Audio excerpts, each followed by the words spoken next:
శ్రీమాత్రే నమః, శ్రీ గురుభ్యో నమః. నేను మీ గుండెపూడి శివ సుధీర్ శర్మ.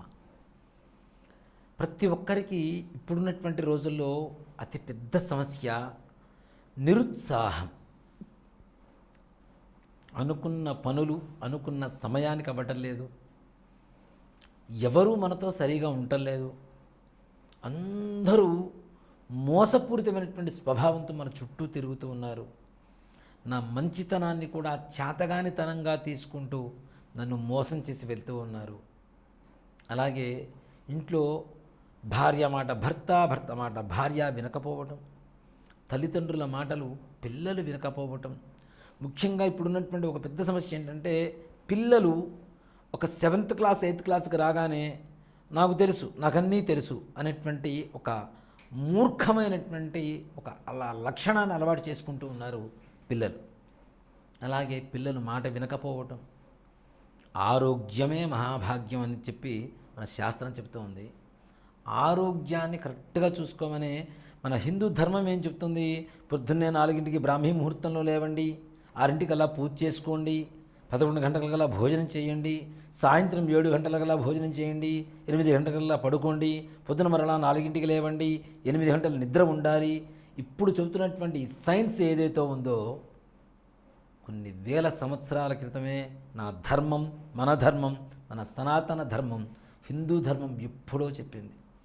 మనం చేసే ప్రతి పండుగ మన ఆరోగ్యం కొరకే, ప్రతి ప్రసాదం మన ఆరోగ్యం కొరకే, ప్రతి అలవాటు, ప్రతి విధానం అంతా కూడా ఒక్క మాటలో చెప్పాలి అంటే సరైనటువంటి జీవన విధానమే హిందూ ధర్మం. హిందూ ధర్మంలో చెప్పబడినటువంటి విషయాలు మనం ఆచరిస్తూ నిత్య జీవనాన్ని గనక గడపగలిగితే, ఇప్పుడు చాలామందికి ఆయుష్ 70 సంవత్సరాలు 65 సంవత్సరాలు అనుకుంటున్నాం కదా లైఫ్ స్పాన్ అనేది. పూర్వకాలంలో 120 సంవత్సరాలు బ్రతికేవారు ప్రతి ఒక్కరూ కూడా. 120 నుంచి 100, 100 నుంచి 90, 90 నుంచి 80, 80 నుంచి 70, 120లో సగం అర్ధాయుష్ 60 సంవత్సరాలకు వచ్చేసింది. రాబోయే రోజుల్లో మన మనవళ్ళు ముదిమనవళ్ళు తప్పనిసరిగా మా తాతగారు 50 ఏళ్ళు బతికారు అప్పట్లో, మా తాతగారు 40 ఏళ్ళు బతికేవాళ్ళుట అప్పట్లో అని చెప్పుకునేటువంటి ఒక దౌర్భాగ్య పరిస్థితికి మనం దిగజారిపోతూ ఉన్నాం. దీంట్లో ముఖ్యంగా మనం తింటున్నటువంటి ఆహారం కావచ్చు, నిద్రా సమయాలు కావచ్చు, ఆహారపు అలవాట్లు కావచ్చు, వ్యసనాలు కావచ్చు, ఇలాంటివి అనేక రకాలైనటువంటి కారణాలు చెప్పుకుంటూ వెళ్ళిపోవచ్చు. దాంతోపాటుగా మనం తింటున్నటువంటి ఆహారం ఏమాత్రం ప్రకృతి సిద్ధంగా వస్తుంది అనేటువంటి ఆలోచన ఒక్కసారి చేసుకుంటే ఎవ్వరు గుండె మీద చేసుకొని చెప్పండి, నిజంగా ప్రకృతి సిద్ధంగా ఏమాత్రం ఆహారం వస్తుందో ఒక్కసారి ఆలోచించుకోండి. అంతా కృత్రిమైనటువంటి ఆహారమే. పండు పండడానికి మందు, పండు కాయడానికి మందు, చుట్టూ పెరగడానికి మందు, తిన్న తర్వాత అన్నీ మందులే. మనకి నిత్యం మందులు వాడాల్సిందే. షుగరు, బీపీ, థైరాయిడ్, క్యాన్సర్లు అనేక రకాలైనటువంటి రోగాలు పుట్ట చేసుకొని మన దేహాన్ని రోజు మందులు వాడుతూనే ఉంటాం. మందులు అంటే మళ్ళీ దీంట్లో రెండో రకం తీసుకునేవారు, మెడిసిన్స్ అంటారు కదా, మెడికల్ షాపులో దొరికేటువంటి మందులు. ఈ మందులు వాడటమే సరిపోతూ ఉంది.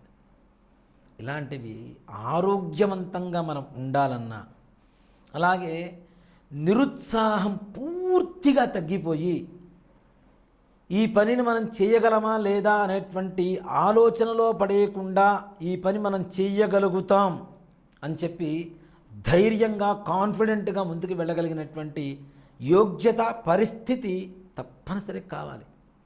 చూడండి, 10th క్లాస్లో ఒక మార్కు వచ్చిందని చెప్పి ఆత్మహత్య చేసుకునేటువంటి పిల్లలు, భార్యాభర్తల మధ్యలో చిన్న గొడవ వచ్చిందని బ్రేకప్ చెప్పుకునే పిల్లలు గట్టిగా అరిస్తే తల్లిదండ్రులు అరిచారని చెప్పి ఇంట్లోంచి చెప్పకుండా వెళ్ళిపోయే పిల్లలు, అనేక రకాలుగా ఇవన్నీ కూడా నిరుత్సాహాలేనన్న.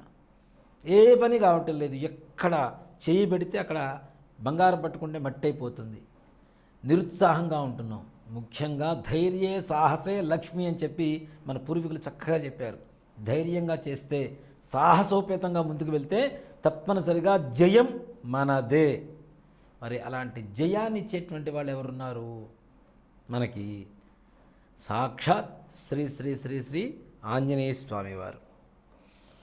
ఎవరైనా చూడండి, ఆంజనేయ స్వామివారి దేవాలయానికి వెళ్ళినప్పుడు చిన్న పిల్లల్ని కదిలిచ్చిన ఆంజనేయ స్వామివారిని చూస్తే తెలియనటువంటి ఒక మనోధైర్యం, ఎక్కడ లేనటువంటి ఒక ఆనందం, ఉత్సాహం, సాహసం అన్నీ కూడా ఆంజనేయ స్వామి వారిలో ఏవైతే ఉన్నాయో అవన్నీ కూడా మన యందు కూడా మనలో కూడా కలిగి ఉంటాం.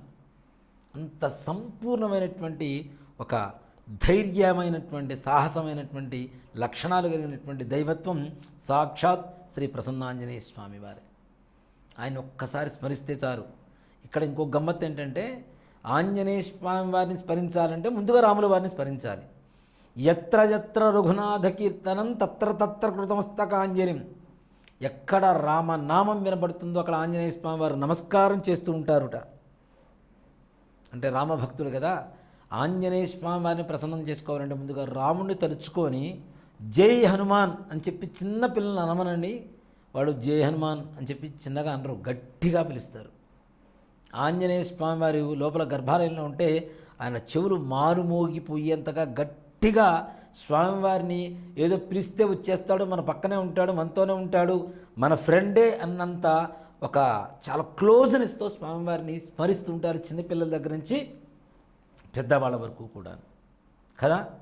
అలాంటి ఆంజనేయ స్వామి వారి శ్లోకాలు కొన్ని ఉన్నాయండి.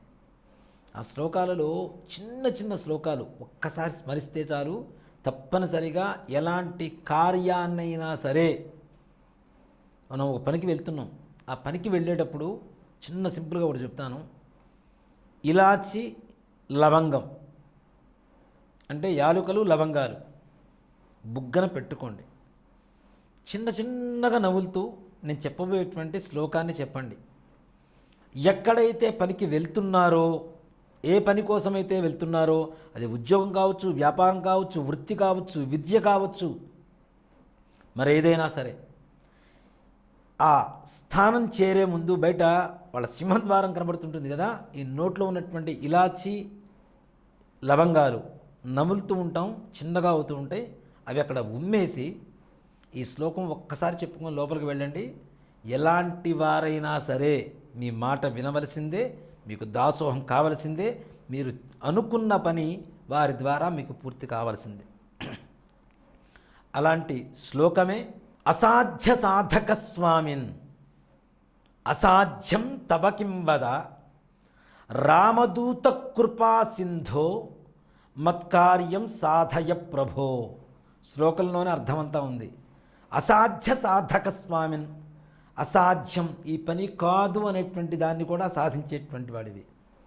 అసాధ్యం తవ కిం వద, అసాధ్యం అనేటువంటి మాటే లేదు. రామదూత కృపా సింధో, నువ్వు రామదూతవి, నన్ను అనుగ్రహించవయ్యా. మత్కార్యం సాధయ ప్రభో, నా పనిని సాధించి పెట్టు అని చెప్పి ఆంజనేయ స్వామి వారిని ప్రార్థించడం. చెప్పాను కదా, ఇలాచి లవంగం నోట్లో పెట్టుకొని ఇంటి దగ్గర చక్కగా అది నములుతూ నిదానంగా చిన్న చిన్న ముక్కలుగా నములుతూ ఎక్కడికైతే పని కోసం వెళ్తామో వారి ఇంటి బయట ఉమ్మివేసి ఈ శ్లోకాన్ని చెప్పుకొని ఒక్కసారి లోపలికి వెళ్ళండి.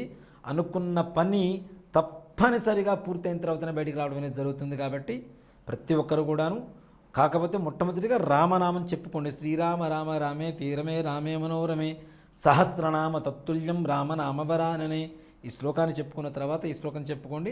తప్పనిసరిగా శ్రీ హనుమత లక్ష్మణ భరత శత్రుఘ్న సపరివార సమేత శ్రీ సీతారామచంద్రస్వామి వారి పాదారవింద సేవకుడు అయినటువంటి శ్రీ ఆంజనేయ స్వామి వారు మీ పనుని సంపూర్ణంగా పూర్తి చేసి పెడతాడు. శ్రీమాత్రే నమః. శ్రీ గురుభ్యో నమః.